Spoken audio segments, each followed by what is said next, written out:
You know, we take young people today when they have a life experience to learn and grow, and we punish them for it. We say there's something wrong with them, and they believe it, and they carry that with them for the rest of their life. There's not one of us haven't made mistakes in this world.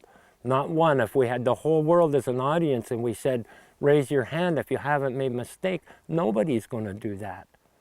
But yet we'll jump on these mistakes that young people make. For me, restorative justice is a substantial paradigm shift because it focuses right from the beginning on a different aspect of what's happening here. In other words, it sees crime differently, so its definition of the problem is different and its response is totally different. It sees crime as harm done to people, and its response is then to say who was harmed and what do we need to do about it, as opposed to saying a law was broken, you know, let's establish who broke the law and let's punish them. That's very offender focused. What we're talking about here is something that is more inclusive, to talk about the harm that's done to all the parties. This is not about simply a shift in dealing with criminal work, you know, well, this case goes there, this case goes there. This is about a fundamental change in society. This is about, some might say a revolution, but an evolution. But it's an evolution back to a time in which I think the seeds of democracy came from, where everybody was important and everybody was respected and everybody had a responsibility to make the community a healthy place to be. For me, one of the big things about restorative justice is asking different questions.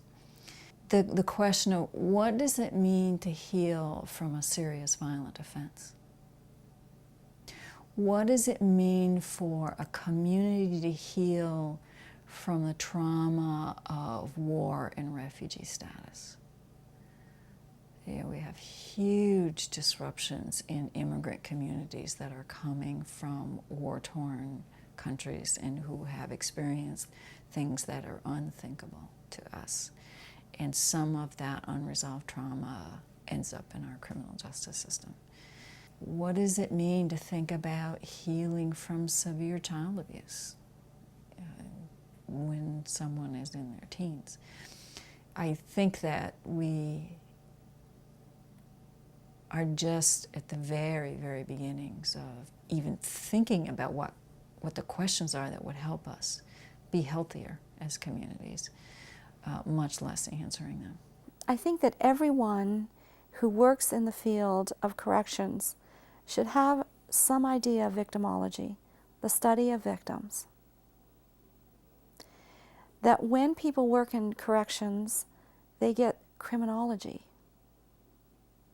But at the heart of everyone, I believe there's a trauma. And if the education was focused on trauma, they would have a way different perspective in dealing with the victim and the offender.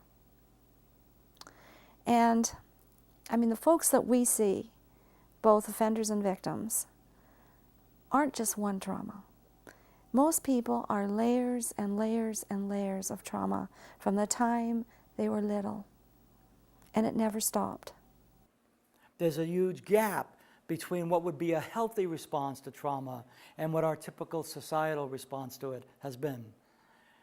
And so when we hear the term restorative justice, we're starting to hear people are recognizing this. They're trying to do something about it, trying to say there's a better way. The old way clearly is not working. And what might that better way be? It might be that we have to be more in line with the way people really are and what's really going on for them, and not so much what our institutions have said needs to go on for them. One of the things that we know now is that there are some brain chemicals and some hormones that are shooting through our body and through our brain and through our vital organs during trauma. And that these chemicals have a main purpose. Their main purpose is to help us to survive this trauma. Survival is the number one purpose. If you can't absolutely escape it and survive it, maybe you could at least get out of it with just a little bit of damage. So it's a damage control or an escape system that gets put into place. We understand that with every kind of trauma, there's going to be self-blame. The only reasonable social response following trauma is compassion. It isn't about reintegrative shaming, where people try to humiliate the perpetrator so perp feels horrible. It's that the opposite happens. People express themselves, and the healing takes place because we can feel part of the community as we all express our feelings. Perp, who's out there now on the periphery without having known he or she, he for the moment, that he was in the periphery, says, I'm not in, I'm out, and wants in. All of our family group conferences, all of our restorative process is really based on our ability to let victims and offenders together, hopefully, and their families, those who care about both, express who they are. There's no one out there that doesn't want to be cared for or loved. Don't we understand that? You know, that's the way, you know, that we need to treat. Again, it's our kids, right? Our kids, you know, and they're the future of this world, right? And so how is it that we become so disconnected from them, right? How is it that we become so disconnected with our own selves and each other that we're struggling now to find out, you know, what will work for them?